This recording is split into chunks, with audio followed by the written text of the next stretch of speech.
कार्यक्रम देशभर पोहोचवला आहे, थोडं त्याला सहकार्य करूया। यानंतर कार्यक्रमाचं मुख्य प्रास्ताविक कार्यक्रमाचं स्वरूप आणि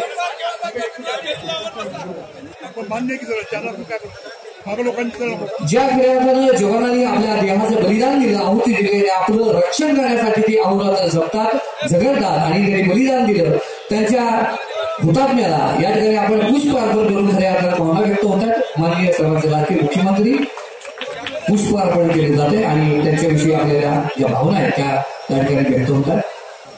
माननीय रामदासजी आठवले साहेब, माननीय देशमुख साहेब या ठिकाणी पुष्प अर्पण करून, कारण प्रत्येक देशवासियाच्या प्रत्येक देशभक्ताच्या या भावना असतात।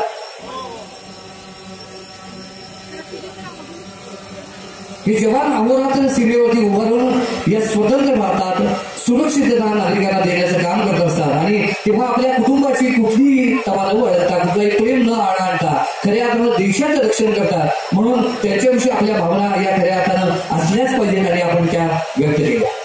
धन्यवाद। यानंतर कार्यक्रमाचं प्रास्ताविक, या कार्यक्रमाचा उद्देश आणि ही संकल्पना मनात आल्यानंतर आतापर्यंत झाल्याचा प्रवास याचं प्रास्ताविक करतात सर्वांचे लाडके सन्माननीय खासदार साहेब संजय गायकवाड। कर्तृत्व संपन्न खासदार, कर्तृत्वाचा महामेरू तुमचे आमचे लाडके नेते पालेगाव चिंतामणी या जिल्ह्याचा मान्य संजय काका पाटील आपलं प्रास्ताविक करतायत।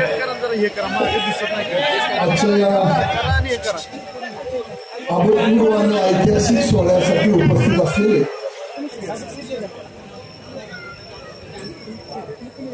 राज्याचे एक अतिशय कर्तव्यदक्ष आणि लोकप्रिय मुख्यमंत्री आदरणीय देवेंद्रजी फडणवीस, कार्यक्रमासाठी खास करून उपस्थित असलेल्या या जिल्ह्याचे सुपुत्र आणि त्यात ज्यांचं आजोळ आपल्या तासगाव तालुक्यामध्ये सावळज हे गाव आहे, तिथं त्यांचं बालपणापासून बरंच आयुष्य या सावळज मध्ये गेलं, त्या या जिल्ह्याचे या तालुक्याचे सुपुत्र आणि केंद्रीय सामाजिक न्याय खात्याचे राज्यमंत्री आदरणीय आठवले साहेब, कार्यक्रमासाठी उपस्थित असलेले राज्याचे महसूल, मदत, पुनर्वसन, बांधकाम खात्याचे मंत्री आदरणीय चंद्रकांत दादा, या जिल्ह्याचे पालकमंत्री आणि राज्याचे सहकार वस्त्रोद्योग पर्यटन खात्याचे मंत्री आदरणीय सुभाषबाबू देशमुख सर, कार्यक्रमासाठी उपस्थित असलेले या जिल्ह्यातले सगळे आपले आमदार, आजी माजी आमदार, उपस्थित असलेले सगळे जिल्हा परिषदेचे आणि विविध संस्थांचे पदाधिकारी, सन्माननीय व्यासपीठ,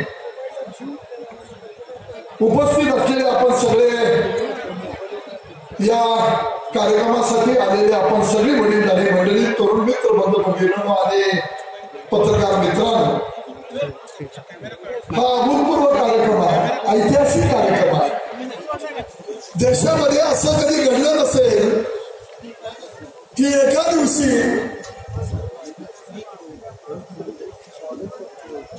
छत्रपती शिवाजी महाराजांच्या अश्वारूढ पुतळ्याचं आणि महामानव डॉक्टर बाबासाहेब आंबेडकरांच्या पुतळ्याचं एका दिवशी त्या शिल्पांचं अनावरण, असा हा आजचा ऐतिहासिक कार्यक्रम आहे। देशामध्ये असं कधी कुठं घडलं नसेल। कार्यक्रमाला सुरुवात करताना आपण पहिल्यांदा सीआरपीएफच्या जवानांच्यावर जो भ्याड हल्ला झाला, त्या भ्याड हल्ल्याच्या बाबतीमध्ये आपण सगळ्यांनी या ठिकाणी त्यांना श्रद्धांजली वाहिली। साहेब, लोकांची भावना आहे की असू नको, त्याचा बदला पाहिजे। आणि तुम्हाला माहिती आहे सगळ्यांना, आपले कणखर प्रधानमंत्री जय, आपले कणखर मंत्री आणि त्यांना सगळे त्यांचे मंत्रिमंडळामध्ये काम करणारे सगळे विविध खात्यांचे मंत्री आणि राज्यमंत्री हे याचा बदला निश्चितपणाने घेतील आणि ह्या भ्याड रूपांतर, लोकांची भावना आहे की अश्रू नको, बदला पाहिजे, बलिदान व्यर्थ न होता कामा नये, ही जी लोकांची देशामधली भावना आहे, ते देशाचे प्रधानमंत्री या संरक्षण खात्याच्या माध्यमातून आपल्या सगळ्या यंत्रणेच्या माध्यमातून त्याचा निश्चितपणाने बदला घेतील आणि तो घेतला पाहिजे, ही भूमिका सगळ्या लोकांची आहे. शिवाजी महाराजांनी 18 पगड जातीच्या लोकांना बरोबर घेऊन साहेब या ठिकाणी स्वराज्य मिळवलं. अलीकडच्या काळामध्ये आपण सगळी मंडळी पाहतोय की सगळ्या जाती धर्माच्या बाबतीमध्ये आरक्षण असतील, विविध प्रश्नांची मागणी असेल, पण या सगळ्या प्रश्नामुळे जातीमध्ये थोडंसं अंतर वाढत चाललेलं आहे. जाती भावनामध्ये एकमेकाच्या मध्ये थोडीशी कटुता निर्माण व्हायला लागलेली आहे. आणि या ऐतिहासिक तासगावमध्ये, या ऐतिहासिक सांगलीमध्ये, या जिल्ह्यामध्ये, सगळ्या तालुक्याला, या जिल्ह्याला फार मोठी परंपरा आहे. क्रांतिसिंह नाना पाटील असतील, क्रांतिसिंह नाना पाटलांच्या बरोबरीने खांद्याला खांदा लावून काम करणारे क्रांतिकारी अग्निवीर जी.डी. बापू असतील, अतिशय कर्तबगारीने मोठ्या प्रमाणामध्ये ज्यांनी या स्वातंत्र्य संग्रामामध्ये मोठा भाग घेतला ते क्रांतिसिंह आपले नागनाथांना नायकोडे असतील, विविध माणसांची नावं या ठिकाणी घेऊ शकतो. या तालुक्यातली मोठी परंपरा आहे. या 42च्या लढ्यामध्ये पहिल्यांदा या तासगावमध्ये युनियन, जो ब्रिटिशांचा जॅक नावाचा, युनियन जॅक नावाचा ध्वज 42 साली सगळ्या जगामध्ये, देशामध्ये सगळ्यात मोठा मोर्चा या तासगाव तालुक्यामध्ये निघाला. आणि याच रोडला येऊन या ठिकाणी असणारा काँग्रेसचा तो जॅक युनियन जॅक उतरवला गेला. ही ऐतिहासिक परंपरा आहे. साहेब अनेक आंदोलनं या ठिकाणी झाली. 72च्या दुष्काळामध्ये आमच्या इथं 365 दिवस रोज मोर्चे या ठिकाणावर निघत होते. माझे चुलते त्यावेळेला तालुक्याचे सभापती होते. तालुक्यातल्या विविध प्रश्नांच्यासाठी रोज मोर्चे निघत होते.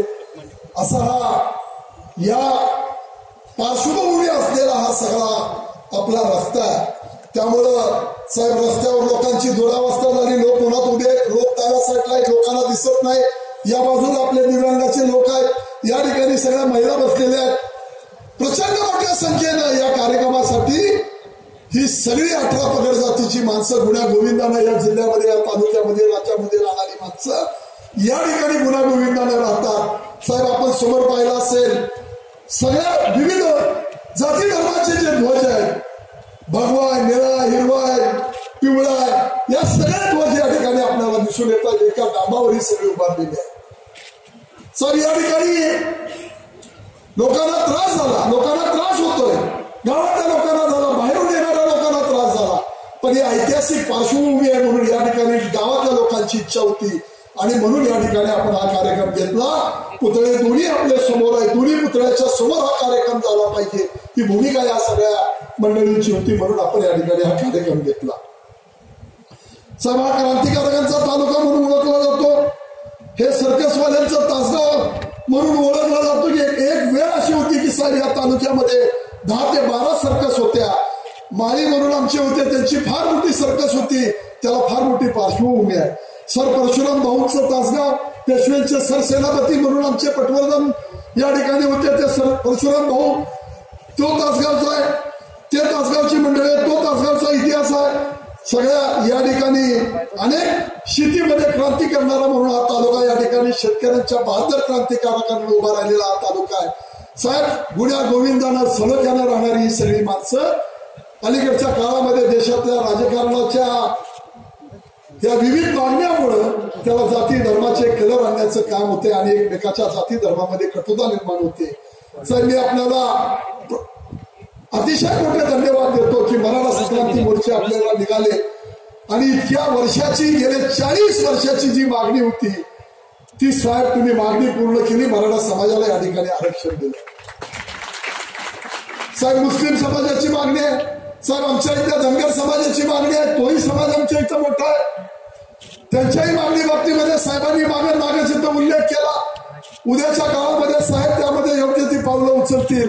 साहेब या सगळ्या धनगर बांधवांच्या वतीने मी आपल्याला मनापासून कळकळीची विनंती करतो की आरक्षणाचा प्रश्न तेवढा लवकर सोडवा. आमची सगळी गुण्या गोविंदानं राहणारी माणसं, एकमेकाला आम्ही सुखदुःखामध्ये एकमेकाच्या उपयोगी पडणारी माणसं ही निश्चितपणानं गुण्या गोविंदानं राहताय. तेव्हा ही एक मागणी आम्ही आपल्याला या ठिकाणी करतो. अनेक विश्वविक्रम करणारे खेळाडू आमचे या सगळ्या भूमिका आपण मंडळी पाहतो.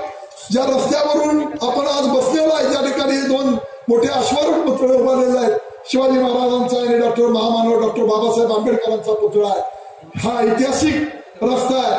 तेव्हा अनेक वर्षाची 25 वर्षाची मागणी होती, ती मागणी आपण त्या ठिकाणी नगरपालिकेच्या माध्यमातून जागा देऊन अतिशय मोठं या ठिकाणी डॉक्टर बाबासाहेब आंबेडकरांचा सुद्धा पुतळा आपण उभा केला। सांगलीच्या जिल्ह्याच्या जडणघडणीमध्ये साहेब या ठिकाणी फार मोठ्या माणसांचं योगदान आहे। स्वर्गीय वसंतराव दादा आहेत, स्वर्गीय गुलाबराव पाटील साहेब आहेत, स्वर्गीय राजाराम बापू आहेत, स्वर्गीय आबासाहेब शिंदे आहेत, या ठिकाणी स्वर्गीय आमचे दिनकर आबा आहेत, आबा आहेत, आपले स्वर्गीय आबा आहेत, अनेक मोठ्या मोठ्या माणसांचा डॉक्टर पतंगराव कदम स्वर्गीय यांचा या ठिकाणी उल्लेख केला पाहिजे, स्वर्गीय मदन भाऊ आहेत, अनेक माणसांचं योगदान आहे हा जिल्हा उभा राहिलेला आहे। या जिल्ह्यामध्ये अतिशय कर्तृत्ववान माणसं आहेत साहेब। पाण्याच्या योजनेच्या बाबतीमध्ये मी उल्लेख करेन की ताकारी म्हैसाळ असेल, त्याच्यामधली सुप्रभा आपण दिली, गेले 14 वर्षाची मागणी होती आणि 2092 कोटी रुपये आपण प्रधानमंत्री कृषी सिंचाई योजनेमध्ये त्याचा समावेश केला। देशाच्या प्रधानमंत्र्यांनी मदत केली, आपण मदत केली, केंद्रातनं मदत झाली आणि या ठिकाणी या योजनेला 2092 कोटी रुपये आपल्याला आले साहेब। 2 ते 3 महिन्यामध्ये ही सगळी योजना पूर्णत्वाला जाऊन या ठिकाणी पोटचालीच्या माध्यमातून शेतकऱ्यांच्या जवळ पाणी देण्याची, बांधापर्यंत पाणी देण्याची भूमिका ताकारी म्हैसाळ योजनेच्या माध्यमातून होती। दुसरी योजना आमची टेंबू योजना, त्या बाबतीमध्ये आपण साहेब बळीराजा जलसंजीवनीमध्ये त्याचा समावेश घेतला। गडकरी साहेबांचा नाम उल्लेख केला पाहिजे, पंतप्रधानांचा नाम उल्लेख केला पाहिजे, राज्याच्या मुख्यमंत्र्यांचा केला पाहिजे, या खात्याच्या मंत्र्यांचा केला पाहिजे आणि इथं बसणाऱ्या सगळ्या मंत्र्यांचा केला पाहिजे साहेब। 1203 कोटी रुपये आपल्याला बळीराजा जलसंजीवनीमधनं आणले आणि या गेल्या 2-2.5 महिन्यामध्ये 1100 ते 1200 कोटी रुपयांची टेंडर आम्ही काढून साहेब आता सगळ्या कामांना सुरुवात झालेली आहे आणि अवघ्या मे पर्यंत साहेब या दोन्ही योजनांची कामं सगळी पूर्णत्वाला जाते। बंदिस्त पाईपलाईनच्या माध्यमातून ही सगळी कामं पूर्ण होत आहेत साहेब। अभिमानानं आपल्याला सांगायला पाहिजे की आम्ही हे टेंडर काढताना इतकी स्पर्धा लावली, बाहेरच्या राज्यातली सुद्धा कॉन्ट्रॅक्टर स्पर्धेसाठी बोलवले, बाहेर मग ते आंध्र असेल, तेलुगू देशमचे असतील, कर्नाटकातले असतील, महाराष्ट्रातले असतील, या सगळ्यांना बोलवलं, कॉम्पिटिशन लावली आणि 14% 21% बिलो टेंडर निवडून या ठिकाणी खऱ्या अर्थानं फेर काम करण्याचं, पारदर्शी कारभार करण्याचं काम या कृष्णा खोरेच्या माध्यमातून आम्ही केलं आणि जवळजवळ 170 कोटी रुपयाच्या आसपास आम्ही या सगळ्या टेंडर लोएस्टला नेऊन हे सगळे पैसे आम्ही वाचवलेले आहेत साहेब। या ठिकाणी मी आपला अधिक वेळ घेणार नाही, पण या दिवंगत ज्या ज्येष्ठ नेत्यांचा मी या ठिकाणी उल्लेख केला, तसेच माझ्याबरोबर सुरुवातीपासून काम करणारे अनेक माणसं होती, त्यांना दुर्दैवानं त्यांच्यावर काळाचा गाळा झाला, तीही माणसं मला सोडून गेली। त्या सगळ्या मंडळींना मी मनापासून अभिवादन करतो साहेब। राजकारणामध्ये, समाजकारणामध्ये काम करत असताना इतक्या प्रतिकूल परिस्थितीमध्ये माझं राजकारण टिकवलं, वाढवलं, मोठं केलं ती आम जनता आहे। तर आताच्या फोडाप्रमाणे मला या मंडळींनी वाढवलं, प्रतिकूल परिस्थितीमध्ये माझं राजकारण टिकवून मोठं केलं। आज जे मी उभा आहे ते या सगळ्या आम जनतेच्या जीवावर उभा आहे।